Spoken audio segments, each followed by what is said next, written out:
Michael, anyway. Hello, this is M with S&M on Sci-Fi. This is S with S&M on Sci-Fi. Go ahead. We are back for our time travel part 2. We're going to get some serious movies, time travel movies in here. Scott, where are we at in this time travel thing? Well, when we last left off last episode, we were talking about movies that didn't make the list. This is Time Travel, It's Personal, Part 2. In Part 1, we were talking about movies that were time travel or had time travel in them, but didn't make the list of It's Personal because the time travel portion didn't affect the protagonists in any way. The classic example was Star Trek 4. They went to back in time, they fixed things, but they didn't have to fix themselves. So what do we have this time? This time, we have the movies that made the list. We have the movies where time travel affected the protagonist in a very personal way. Changed things for them in their present, their future.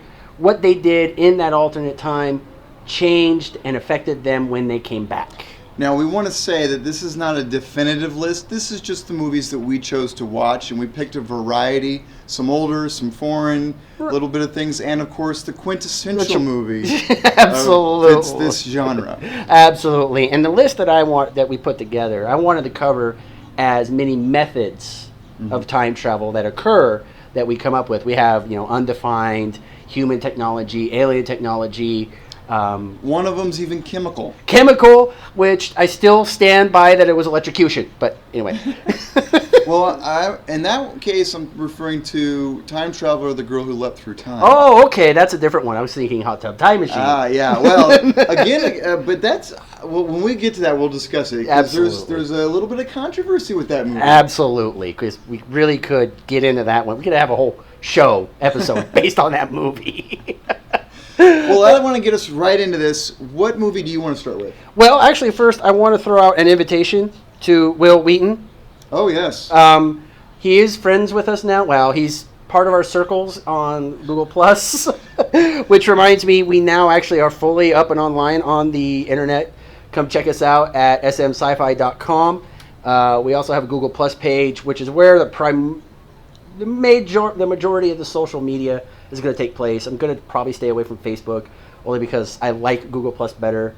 It fits what we do a little bit better than the others, but we'll see. As a side note, Scott is our webmaster for the S&M on Sci-Fi web page. So if there's something specific you want, give us an email and we'll see what we can do. Shoot us an email at smsci-fi.com. Real simple. You can find us anywhere. But anyway, back to the discussion at hand. Actually, before we get to that, we have a big thing to settle here. What are we drinking? We are drinking Tecates. These are actually Tecate Lights. Actually, I like them. It's not a bad beer. It really isn't. It's I will honestly say I've had better beer. There's a lot of them out there. But I could drink these all day and feel great. Yeah, absolutely. So we're going to have fun with this. All right, back to the movies. The movie that I want to talk about first is, did we decide to do that one? I think so. Okay. I want to talk about Flight of the Navigator. Flight of the Navigator came out in 1986. Director Randall Kleiser, I'm not sure how to pronounce that. Written by Mark H. Baker, Michael Burton. Stars Joey Kramer, Paul Reubens, Veronica Cartwright, Cliff DeYoung, and Sarah Jessica Parker. Which, if you look today, by the way, if you go on Netflix and you pull up Flight of the Navigator, they broadcast her as like a huge role in this movie. When her role consisted of 10 minutes, 5 minutes, I mean, ridiculous. Oh, it was bad. But she did have a crucial part in the movie. If it wasn't for her, exactly. He couldn't have escaped and gone on the flight. Well, basically, the quick and short, it really pretty much a copy and paste from IMDb. In 1978, a boy is moved 8 years into the future and has an adventure with the alien ship that is responsible for that. This is a lot of fun. This method of time travel was alien technology, and you could even argue the act of moving at that speed itself. Yeah. Because it's him moving at faster than the speed of light, which I will take issue with in a minute. It's him moving faster than the speed of light that he stays the same age, where everybody else ages 8 years. So technically, for him, he moves 8 years into the future. Mm-hmm. At the end of the movie, he decides, I need to get back. I can't have a normal life unless I get back. Now, I will argue, though, that at the beginning, he technically does not travel through time. Speed of light travel, he stays the same. Everyone else aged at the proper rate, and then just 8 years elapsed for them and not for him. Right. Well, like I said, time travel for him, but it wasn't through a method. It wasn't on purpose. It was just a happenstance of what we understand as physics. Well, that's still not the time travel. The time travel is at the end of the movie. There's time travel in this movie has almost no involvement until the very end. Mm-hmm. And that's why it gets in the door of why this movie applies to this list. Because if he didn't do that, if he didn't do that, he was not going to be the same kid that he wanted to be. He couldn't have his family. It was just going to be completely wrong. So he even risked his life to go back in time. Right, which is why the ship, the alien ship, didn't do it to begin with. He was supposed to drop him off. Right. He was supposed to not remember anything. Right. And have no idea that he was an alien space experiment. Absolutely. Kind alien. Well, not only that, it wasn't even an alien. It was a robot. It was a probe sent by these alien race, which I love the concept of send out the machines to do the work. I like that. But anyway, real quick on method.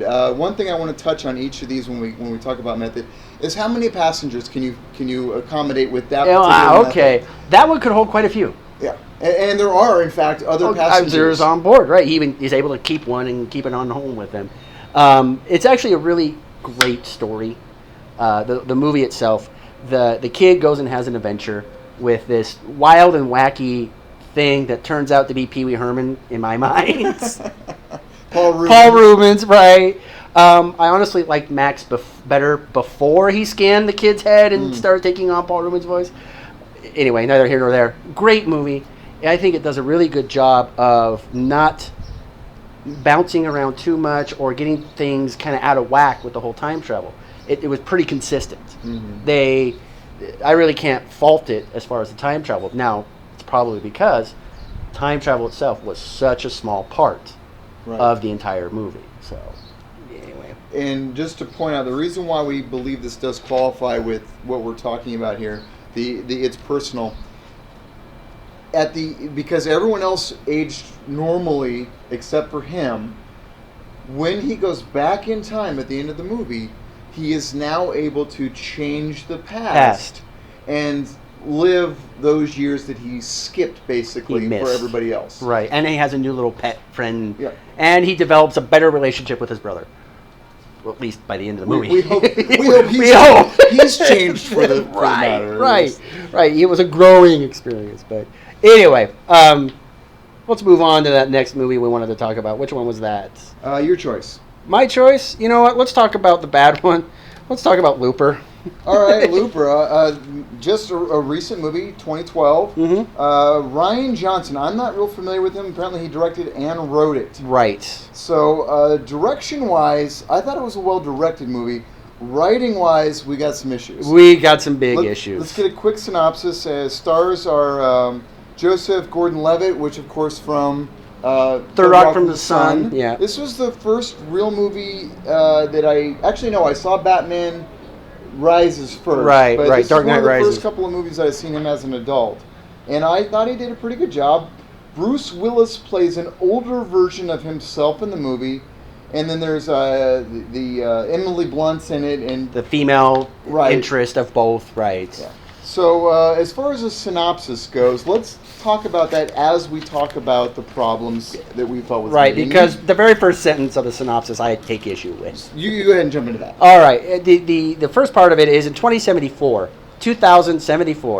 when the mob wants to get rid of someone, they take this guy, they shove him in a time machine, they shove him back 30 years where a hitman is waiting, kills him dead before the guy even notices what's going on, and then he disposes of the body.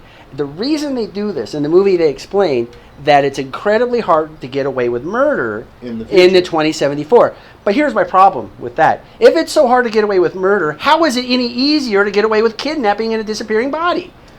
Plus, if the person is... Well, okay, because in 2074, they're killing them so they don't continue to be a problem. They're not killing the younger person. Right. They're killing the 2074 version by sending him back 30 years to Joseph Gordon-Levitt's present. And others. And others, right? There's other hitmen laying around doing the same job. But that's where I take issue. It was, why is it easier to not kill someone and have the body disappear anyway? That's where I'm having the hard time with that particular issue. But anyway. There's also some time consistency issues that we have with this movie. Horrible consistency issues. So as far as the synopsis goes, the main character is one of these in the past kind of assassins, which is still in the future from where we are currently, 2012. Mm-hmm. So he murders people and disposes of the body. All right, we get that. So his older self appears, right, and he is supposed to kill him, which his older self actually has escaped and overpowers his younger self, and the rest of the movie ensues. The rest of the movie is them trying to get each other, right, basically, or trying to fix each other. And there's one big thing where they show another guy who is able to... who didn't kill his older self. Who didn't kill his older self. Who was supposed to. Right. The older self is running around, but now the bad guys, or the guys that are employ or hire them, the mafia who is actually also present. There's a guy they sent back into that Joseph Gordon-Levitt's present, and he's like the kingpin, the guy that's running the whole show. They decide to grab the younger guy of this other self, other than Bruce Willis. The older guy is out there running around. Well, he starts noticing that he has a scar on his arm that just appears. Right. Now, this is the other assassin. Other assassin who let the guy go, basically. The older self sees a scar that just suddenly appears. And it's basically telling him, you got 15 minutes to get back here to us so we can deal with you. And they continue by damaging him. Removing parts, but the parts remove as they go. So here's where I have the problem. If you're going to harm a person from the past, the person from the future is going to have those harms done to him already. Yes. And that's where I have this big issue, because I'm going to spoil the movie. The end of the movie is Joseph Gordon-Levitt killing himself to eliminate Bruce Willis's character. Right. So he never grows up. He never would have grown up, yet here we are. Okay, I just... It didn't make sense to me. I really had because I got stuck on that one piece of the whole time travel portion here, I almost couldn't finish out the movie. I got aggravated at it. I guess there's kind of a argument to be made for the multiple universe theories here, but that still wouldn't explain. But they didn't explore that. No, they didn't. There was a linear timeline for this movie. And even with multiple universes, or however you want to think about it, the guy wouldn't keep losing parts and be aware of those parts being missing. And it would be impossible for the younger person to know to kill himself. Right. He wouldn't know to do it. He wouldn't know to do it, nor would it have any effect, because the guy that came back is from a different universe. The guy you just stopped from being is a completely different dude. Right. I mean, it was bad. But the direction was good. The guy that wrote it. The action was good. The action was good. The effects were phenomenal. And one thing we didn't touch was the tech involved in the time travel. And I was just about to bring that up. So, the method. What's the method? I think, because I didn't go into it too well, is... I just kind of wrote it as a time booth. It's a little room. It's a little... They sit in a little chair inside a little... It's a little pod, cage. And I'm assuming that it's created by humans. Yeah, there's no explanation. No explanation. It looks like that only the bad guys have access to these things. Otherwise, why aren't the cops sending people back to go investigate? And as far as we know, there's only one. One, right? Exactly. There's only one.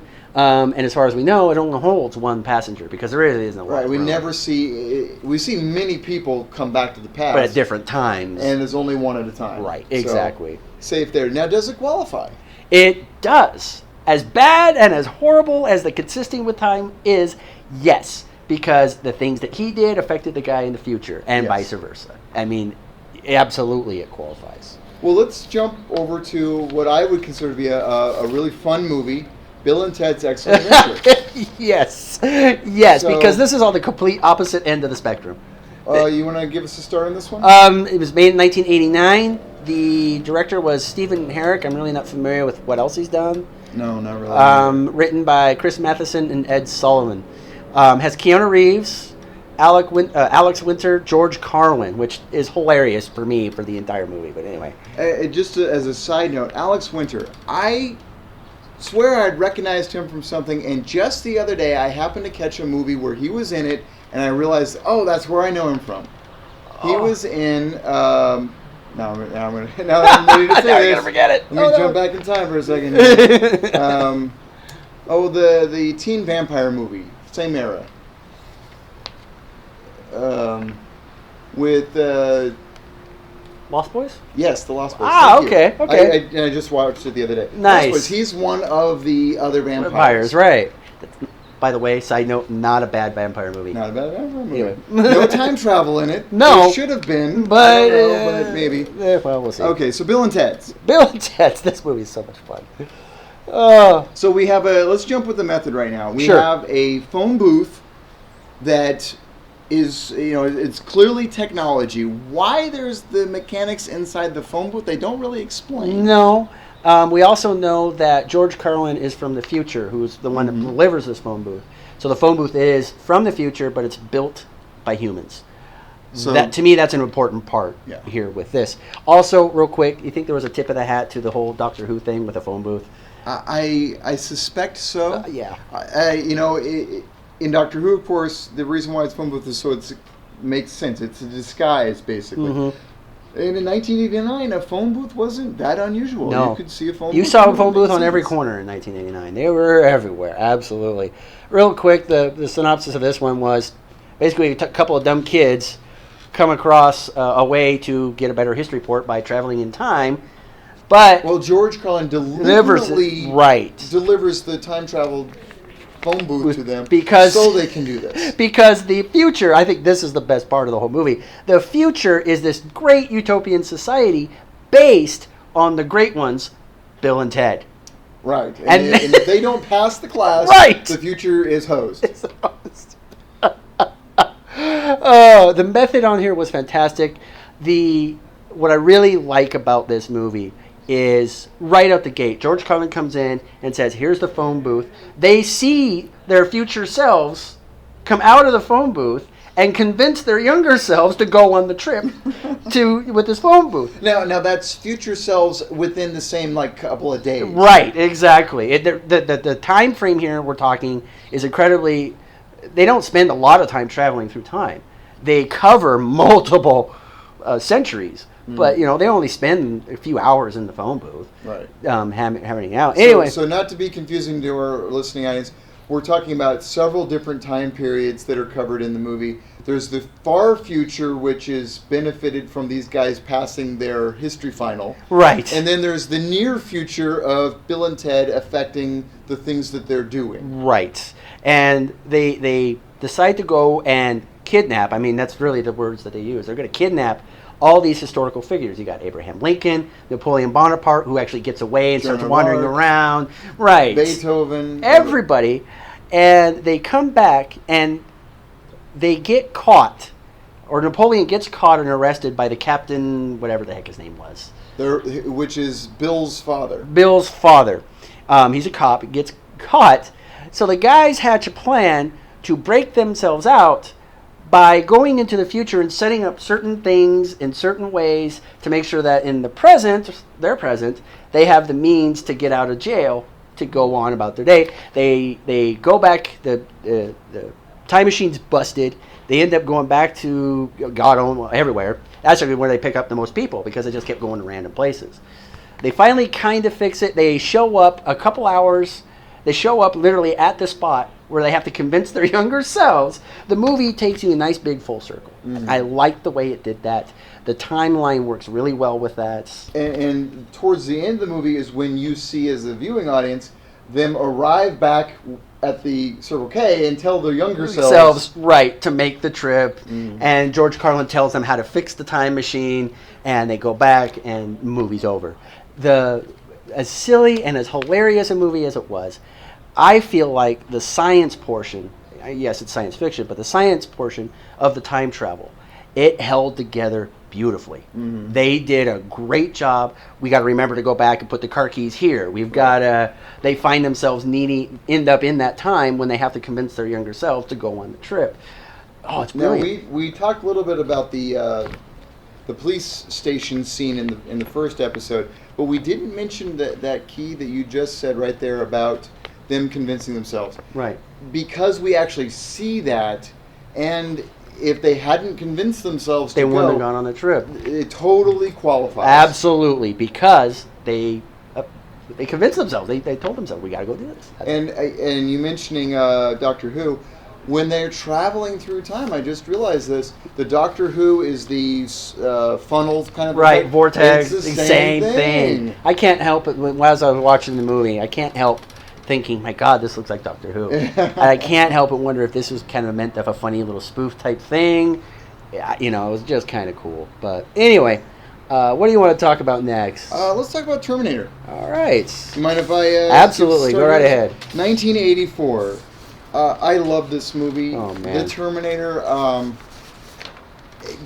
Great special effects for the era. In fact, they still hold up, I think. Absolutely, they do. The basic plot: a robot assassin from a post-apocalyptic future is sent back in time to kill the leader that is going to destroy the future robots. So the robots rise, but they're about to fall, and as a last-ditch effort, they send back an assassin to kill the leader of the rebellion. But with that, another person comes back, Right. a human who is going to protect and save that said future leader. Who ultimately is responsible for the leader being born anyway. Right. Great movie. James Cameron, of course, does a number of great movies. Absolutely. He helped write it. Also, Gail Ann Hurd helped write it, starring Arnold Schwarzenegger. When I think Arnold Schwarzenegger looked, that era is when he looked at his best. Absolutely. Well, he was Big just coming muscle off the whole bound, yeah. Mr. Universe kick that he was on. Absolutely. It's got Michael Biehn, which we've seen in Aliens. We got Linda Hamilton, who will forever be immortal in my mind because of these movies. Yeah. Absolutely. Now, the method. We never actually see the time machine. No. But we do see what I'm going to describe as an electrical time bubble. Right. So, time machine-wise, we can't say a whole lot. But time travel-wise, sure. Absolutely. It's technology. Mm-hmm. And it's machines actually developed it. machine technology. They Yeah. built it, which tells me that the first people to time travel are machines. That's a little weak, a little scary. Now the question is, does this movie qualify for It's Personal? Well, no. No. Because, well, who do you... I guess it depends. Oh. Is the Terminator the main character? He's the title character. Right. Or is it Michael Bihn's character? Ah. Because if you say it's Michael Biehn, if he doesn't go back in time and send and basically have a baby with right. Linda Hamilton's character, then you don't have a future leader to assassinate. True. And therefore you wouldn't have the robot come back. But at the same time, if the robot doesn't come back, then that you don't find this out till a future movie. Right. They don't develop the technology. Right. So it's kind of a paradox. It depends on your side of view. This one movie. Mm-hmm. If they only made the one movie, I would say, you're right. Point of view. Who is the main character? Is it Linda Hamilton? Well, because our specification was the protagonist. And that's Linda Hamilton. Linda Hamilton and maybe Michael Biehn. She doesn't do any time travel. And Michael Biehn, while time travel affected everything else, it really didn't affect him. Whether it was him or some other guy, it wouldn't have mattered. The effect would have been the same. He went back to try and save humanity, sure. Mm-hmm. But what about himself? See, now this begs the question, did the future leader know that was his father?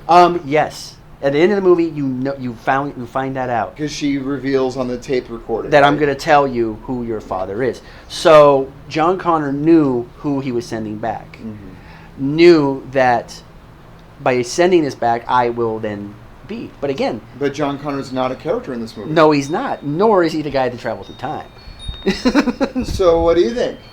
Man, that is on the fence. I'm saying no. You're saying no. I have to agree that it's not applicable because Man, But that's tough though. if we add in the other movies, which we're not going to really No, detail because here, to me, this is the one I wanted to talk about. then the answer changes though. It does, in a very big way. And in the second movie, oh my God, yes. Absolutely. Yeah. Because basically we won't get into Right. We'll review that at a future time. That's right. What's next? We got a couple here. Do you want to do Time Cop? Let's do Time Cop. All right, absolutely. So, please. Time Cop, was a lot of fun. I love like martial arts type movies. Mm-hmm. Jean-Claude Van Damme, not my favorite type of guy, but anyway. 1994. It was directed by Peter Hymans. Mm-hmm. Not familiar with who he is really. Written by Mike Richardson, who did the story, but the screenplay was done by Mark Verheiden. I can't pronounce names. Anyway, stars Jean-Claude Van Damme, Mia Sara, and Ron Silver. Quick rundown. An officer for a security agency that regulates time travel must fend for his life against a shady politician who has a tie to the past. Neat story. Kind of a good guy versus bad guy. We're just going to throw in a little bit of time travel there for you. And a whole lot of kick butt. That's right. We're going to... the method on this I thought was kind of funny, actually. It was a shuttle on a rail that you shot yourself down toward a wall. And it had to be a wall. It had to be a wall. And not only that, there was a decent chance that you'll hit the wall but not go through time. Because there were a couple of unfortunate people. There was a couple of splatters against the wall. Right out the gate, I have to ask the question, well, why the hell not move the wall further down? So you can get to the speed you need to. Anyway, I know they throw it in just for kind of a little lighthearted. And it was a great job. Oh, it was absolutely brilliant. Absolutely brilliant. Anyway, does this movie qualify? Yes. Absolutely. And in fact, watching the movie, he changes the past multiple times. Mm-hmm. And a couple of times ways. it's a close call that they go to the future and then they come back to the past. It's kind of got like a little self-regulating ticker. He only has a certain amount of time in the future, and then he's pulled back. Right. So it was really interesting. And one thing I do take issue with is toward the end of the movie, we actually see both Jean-Claude Van Damme's working with each other to try and accomplish the goal. The problem I have with the future Van Damme and the present right. Van Damme, right? The problem I have with this is that the future Van Damme really wasn't aware of his previous involvement with himself. They don't identify that in any way. It seems like if you're going to time travel, help yourself out, that one of you would know of the other, but no one seems to get that. No one seems to address that in any way, which I guess it really depends on what kind of a theory of time you subscribe to. In a universe theory, I can get it. I can see it. He kind of hops universes to make things happen. He ends up on the one that he wants to be on. Meanwhile, the one he came from is still ongoing. Yeah. In exactly the way that he did. Well, they do make a very particular point because it's a critical event in the end scene that they are themselves in the past. And if they want to say same matter can't touch same matter, there's some issues there. But basically, that's how he defeats the bad guy. He gets him to touch himself. Yeah. Okay. Yeah. Well, actually, real quick trivia question for you. Sure. The idea that matter can't touch itself or be in the same place at the same time. Which theory is that? That's actually won the author a Nobel Prize. Well, first off, I want to say that the way it's presented in human bodies, it's false. Absolutely, because your matter is constantly renewing itself as you eat and drink and by the time you're in the future, it's different matter. Yeah, your whole cell structure is renewed. Right, correct. Assuming it's not like a day later. Right, or minutes. But in this case, it's years. Right. So, if we're talking an object, there is the potential that matter is. But I do not know the Nobel Prize winner. They're actually trying to base the entire thing off of a guy by the name of Pauli. And it's actually called Pauli's exclusion principle. And in that, he won a Nobel Prize, which is ridiculous because it's kind of a no-duh statement. But you can't prove it either way. Well, it's kind of interesting when you think about it a little bit deeper. But the principle says that objects of the same mass cannot occupy the same space at the same time. Right, which is a well-known which is kind of like, well, yeah, we get it, we know. But let's apply that to time travel. Mm-hmm. Let's take two objects, move one forward in time or different point in time, leave the other one, bring them back and have them touch each other. What happens?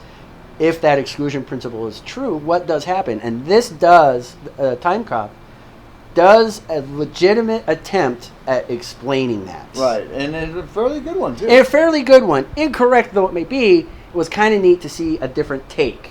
Mm-hmm. You don't see that. I mean, we've never seen that again in any other movie. Although Back to the Future does kind of mention it, but we'll get to that in a minute.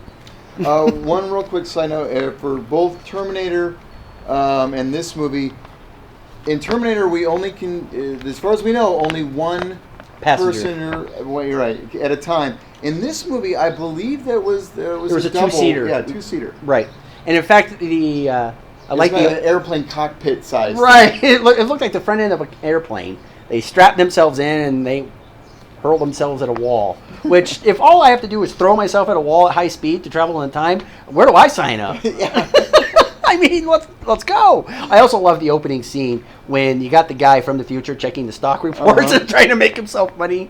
Yeah, it was brilliant. We're not going to deliberately cover it in this group, but Men in Black 3, yes, time travel, the same principle. The speed to impact principle of time travel seems to be reoccurring in movies. Absolutely. Only in this one, I think it's kind of funny that the guy who gave him, which by the way was alien technology, we didn't cover that in this list, but alien technology, real quick, this movie and Men in Black 3 does apply to this list. Yes, in my opinion. absolutely. It's a great movie, even though we're not going to specifically cover it here. But you're right. Then this one was reported. It goes, well, you need to get some speed, so let's go jump off of a building. Apparently, what I'm getting out of these time travel movies is, unless there is a threat of death, you can't have time travel. If there's no risk, why watch the movie? Right. And not only that, the time travel sequence in Men in Black 3 was actually pretty cool. Yeah. It was really cool, but anyway. So, Time Cop qualifies. Absolutely. We both agree there. Because what the one does affected the other, and really vice versa. It was really nice. Okay. We only have a couple more. Well, let's jump over to the time traveler, the girl who leapt through time. There you go. I didn't personally see this movie, so I'm going to let you describe this one a little bit. When I watched this movie, I was just kind of looking for other time travel movies, and title brought it up on my search, so checked it out. And I'm glad I did. I really enjoyed the movie. Time travel is not the main focus. The technology and method isn't the main focus of the movie. It's basically a love story. Oh, wow. Which it was decent. It is in Japanese, so if you like foreign movies, specifically if you like Japanese culture, it was a really interesting movie. The main premise is the mother of a young lady develops a chemical that allows her to travel back in time. The young lady gets a hold of it because the mom has an accident and can't use it herself. She goes back, and the young lady goes back in time to aid her mom, but messes up and ends up in the wrong spot. She's like 2 years off. Oh. And the rest of the movie is basically her interactions with this young man that is helping her. You know, he kind of thinks she's a little nuts because she's telling him she's from the future, and and there's some interaction there. She has her cell phone and some other things, and right. It's a cute little movie, and you get an explanation as the movie goes on of why the mom was trying to develop this chemical, where she got the idea from, why she wanted to go back in time to that specific point, and it really makes good sense. It's a very low tech as far as special effects. It's got almost none in it. Nice. The time travel sequence was I could have done it. It was dumb in my opinion. Was it Star Trek 4 dumb? It was Star Trek 4 dumb. Okay. And it very much reminded me of Star Trek 4. Oh, that sucks. But the rest of the movie was a cute movie. However, if you're going to watch a movie for special effects, for action, this is not it. Right, go watch Transformers. Yeah, if you want to watch a movie because you like the story, especially if you like foreign films and Japanese culture, it's a great movie. Absolutely. Okay. And it does, in my opinion, it does qualify. Humans made something that allowed them to travel through time. Well, not only that, she's trying to change what happens to her. Yes, and she does. Right. She does. What does the movie a little bit? Does the movie reveal why the mother was actually trying to develop the time travel? Yes, I'll go ahead and give spoilers. Right, because yeah. The mom met a young man in the past who actually was from the far future, and he had the serum, the fluid, the chemical liquid. By the way, the way you take the liquid is you put a drop in your eye. Oh, so it's LSD. Yeah, basically. And you hallucinate the whole past experience. Sweet. No, but seriously. And then you concentrate on where you want to go to. Well, he went back in time to the period before the young lady was born, the mom. Right. When she was a young lady. And they had a romantic, whatever. Encounter. And let me guess, the daughter was born from that. They don't really say. In fact, actually, no, I'm sorry. They do identify who the father is of the mother, and it's not this guy. Oh, wow. Okay. But it would get very complicated for me to explain the whole story. But just to answer your question, she's trying to get back to find out why he left, because he went back to the future. Right. But he has the ability to erase memories. And that's why the mom ends up with somebody else to have the daughter. Oh, but wow. she kind of remembers, and there's this whole thing with this promise, and you can understand Japanese culture, there's significance and some other things going on there. But cute movie. And as far as the qualification, the young lady, what she changes is very, very minimal, but it develops relationships. Okay. So she doesn't really affect something like in the future she now has something she in a didn't deliberate have, sense. Right. It ends up people interact together that may or may not have, or possibly wouldn't have if she hadn't been there doing what they were doing. And then there's one other thing. The young man that she meets is a film director. He's a budding film director. Mm-hmm. And she plays a part in that film. Oh, wow. And so in the future, she gets a copy of the film and sees it. But she doesn't recognize herself in the movie because the only scene that they see, she's facing away from the camera. Oh, wow. But she sees herself. She recognizes it. No, she doesn't. Oh, she doesn't recognize it. Okay. But the young man is able to complete the film because she was there. Yeah. Wow. I like it when it kind of... Nice. I'm going to have to check that out. That looks like a lot of fun. I'm sure it's subtitled. Yes, it was. Okay. Actually, my Japanese was fantastic. Konnichiwa. Right? Yeah, that's about the end. All right, so that brings us to the movie. The movie. Go ahead. This movie is the one I wanted to talk about. Back to the Future. You and I have identified this as the quintessential time travel movie. This movie, more than any of the others that we've talked about, the time travel was the big part of the story. It was pretty much the point of the entire story. Let's travel through time. Now, admittedly, Marty does it by accident or just kind of does it to get away from the bad guys. The Libyans. Right. Flying away, Libyans. Anyway, the director was Robert Zemeckis. By the way, do you know if he did all the movies? All of them? I don't even know. I don't think he directed all of them, no. But he did write this one as well as Bob Gale. It's obviously got, the big, we all know the actors. Michael J. Fox, Christopher Lloyd, Leah Thompson. The method in this is my favorite method of all time. Mm-hmm. It's a car. And not only that, it's kind of a slow car to begin with. It's a DeLorean. Forever solidifying its place in history. If it had not been for Back to the Future, DeLorean would not be a car we would remember, nor would it be a car we ever want to get. Mm-hmm. Because of Back to the Future, I want one. I want a DeLorean. Yeah. It was not meant to go... it barely could do 85 miles an hour. So therein lies the joke. If this car goes up to 88 miles an hour... Which is a requirement to travel through time. Time, right. You had to do 88 miles an hour in a car that was not physically capable of doing 88 miles an hour. I loved that little kind of poke. the poke of the stick at the whole thing. Now, you do have to admit, though, that Doc Brown had some significant modifications yes, to that vehicle. He did. And he had a fusion reactor on board for the whole time travel thing. But in later movies, we learned that it's still the standard engine. It's still the same engine that's in there that's powering. And that they make moves. a point of saying that in the later movie. Right. But in movie one... We don't know that. Right. That's a good point. That is a good point. The question of does this movie qualify? Hell yes. In very big way. And I'll let you describe that. Now, the funny or the interesting thing to me as a reviewer, Marty, the main character, Michael J. Fox's character, is not trying to change the past. No, he just wants to go home. He's trying to get back to the future, the namesake of the movie. And he accidentally causes himself to have to interact with his parents in the past, and those interactions alter the future. Absolutely. His personal future. His present. I like to refer it while he's in the past. You're right. It's really, you're right. It's not his future. It's his present. His parents' future. Right, exactly. Now, as far as following a timeline, this movie is all over the map. And the reason I like this movie is not so much for the whole science of time and how it follows it. The movie's fun.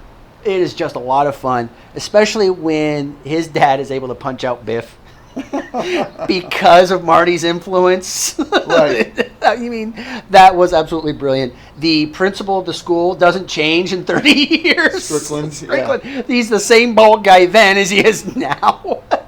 I love that part of it. And they play a great joke in the future momovies about his presence and who he is. Does this guy ever have hair? I mean, he's like the sheriff in part 3.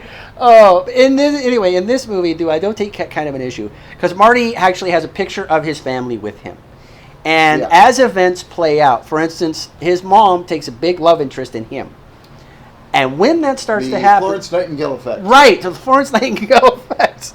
When we see that happening, we start seeing people fade out of the picture. Right. I have a problem with that. We would either see those people or we wouldn't. Same thing with Marty. Same thing with Marty. He would either be there or he wouldn't. He wouldn't just kind of fade out. He would either be there or he wouldn't, which brings about a whole paradox. I have a comment. So, depending on where you fall as far as what you believe happens during a paradox, how would a real time travel paradox, whatever that means, how would that actually play out? If Marty's in the past and he alters the past, he kills his own grandfather so he's never born, or in this case, his mom falls in love with him so he's never born. What would the result of the paradox be? I can buy into a slow devolving of the future as it tried to resolve itself. Right. Okay. Now, is it physically, are there any physicists out there that have done the study on this? I don't know of any myself. Right. The only one I'm even remotely familiar with is a guy by the name of Sean Carroll, who has written many books about time. Anyway, wonderful guy. And now, if you're listening, call us. But in there's another point when Marty does make it back to his present, which, for the record, I love it when he gets back. Oh, by the way, jumping all over the map because I'm excited about this movie. When Doc Brown learns the power requirement to get the car into time travel, and he says 1.21 gigawatts. Was that Christopher Lloyd flubbing up the term gigawatts? I have to wonder. I really do. All I'll say as a comment to that is it became a rooted expression, absolutely, globally, but definitely in American culture, and especially for the next 10 years. 10 years, right after that movie. Gigawatt is it exists now. It exists now. If it didn't exist then, it exists now. Oh man! And then when we see Marty go back to his time, to his present, we see his parents' relationship better. Mm-hmm. We see Biff in his rightful place as some subservient guy. And he's got the girl, and he's got the truck. Marty has the girl. Marty's got the girl still, and he's got the truck. Here's the problem I have. If Marty had made all those changes in the past, he wouldn't have been aware of it. He would suddenly appear, and there's a good argument to make. Would he have even traveled through time if his parents had the relationship that they did when he got back? Now, if he's able to remember this, he's able to know, he comes back, what would happen is we would see another Marty there. Well, Marty's still friends with Doc Brown. So maybe he did go in time. Yeah. Right. Okay. That I can buy. I can buy that. That makes sense. I'll buy that. Here's the loop in that, and this is how I see it. At some point, there has to be a first run of the looping. Right.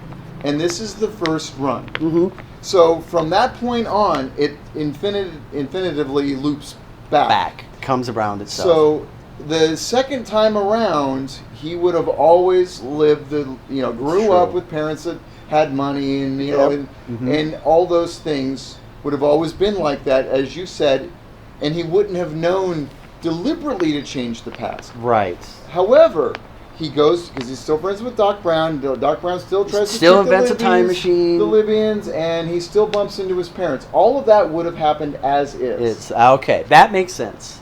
Okay, I can buy that. The only change is he wouldn't have realized that there was a change. Right. He wouldn't be aware of the change at all. That makes a lot of sense. And I do like that Doc Brown lives. Yes. Because of Marty giving him the note. And that right there in and of itself makes it qualify. Even Absolutely. though Marty's the main protagonist, Doc Brown is a significant protagonist in this movie. In both time periods, too. I love it that he is the same quirky guy 30 years previous that he is in 1985. By the way, Christopher Lloyd, one of the greatest kooky guys of all time. Who can play serious and funny. Yes, but not Klingons.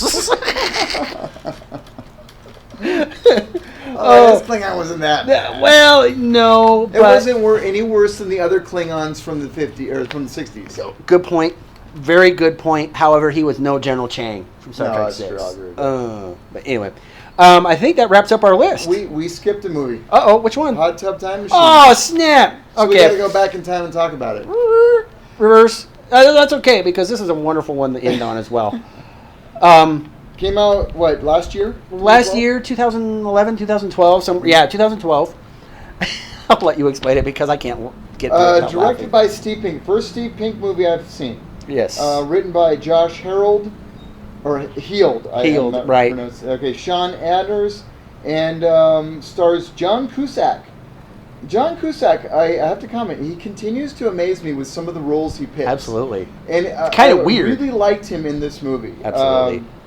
Clark Duke, Craig Robinson, and actually quite a number of other people. A lot of other people? We just talked about Back to the Future. Well, someone that was in Back to the Future is in this movie. Oh, really? I didn't recognize him. Yeah, he's Marty's dad in the... Oh, yeah. In this movie, he's the one-armed guy. One-armed guy.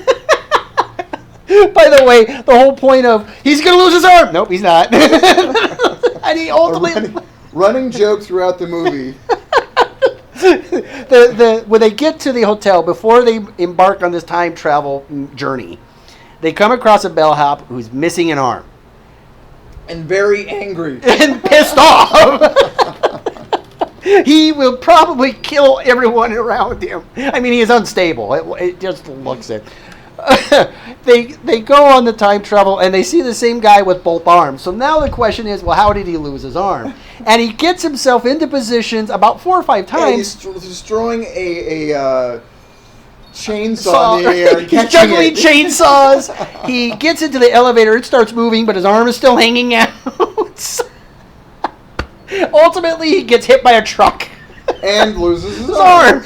However, he doesn't lose it because of their time travel. Right. He didn't lose the arm because of the time travel. They were just finally able to go back and witness it, which was great. But and all of that doesn't say anything about the plot. No. But it does say that this movie has a lot of jokes in it. Oh my gosh. This movie, I don't think could be dirtier if they tried. This movie... First off, do not watch it with your kids. Yeah. At least if you have any moral standards. Yeah, those of you that there may be people that this is the movie they watch with their kids. There is sex, pretty graphically so, I might add. Drugs. The language is atrocious, specifically by the character Lou. Some questionable moral activities. Questionable moral activities all the way around. Although the music number with the black guy, pretty awesome. Oh yeah, when he comes back and sings does the band and does a song from his future, right? Well, basically, real quick, although we haven't gotten to it yet, The idea of the whole hot tub time. Go ahead, Nam. You. So they want to relive their past, which I love that premise. Me too. And they're simply going to a hangout place they went to when they were young, and it's all different. 30 years have gone by, and it's not what they remember. It's a crap hole that they're going back to it's now. It's a ski resort in particular, and there's a hot tub outside their room. Well, some drink, a Russian energy drink called that's Chernobyl, illegal in the United States, spills on the control panel of the of the hot tub, and they travel through time. We think, and then throughout the movie, Chevy Chase makes an appearance as the guy that's trying to fix said hot tub. But there is a kind of a clue in there that he is fully aware, right, of what this thing is. And they make jokes about that too. Right, of what it does. And pretty soon they all decide that, yes, we need to go ahead and relive this moment as close to as accurately as possible. Which they mess up. Oh, completely. they don't even come close. But they decide that they can't mess anything up in this time because the nephew will never get born. Right, so which we didn't specifically mention. Right. There's 3 friends and one of their sons. Right. Specifically, it's John Cusack's nephew. Well, you're right. And the Lou kind of loses it and looks like he's trying to commit suicide. Anyway, they decide to go on and have a fun vacation with him. Anyway, I bring the nephew with him. You know what? This movie explains itself really well. It does. Let's just surmise it. They go back in time. They reliving themselves in the past, and then they figure out how they can get back to the future through the hot tub. They spill some more Chernobyl on the controls.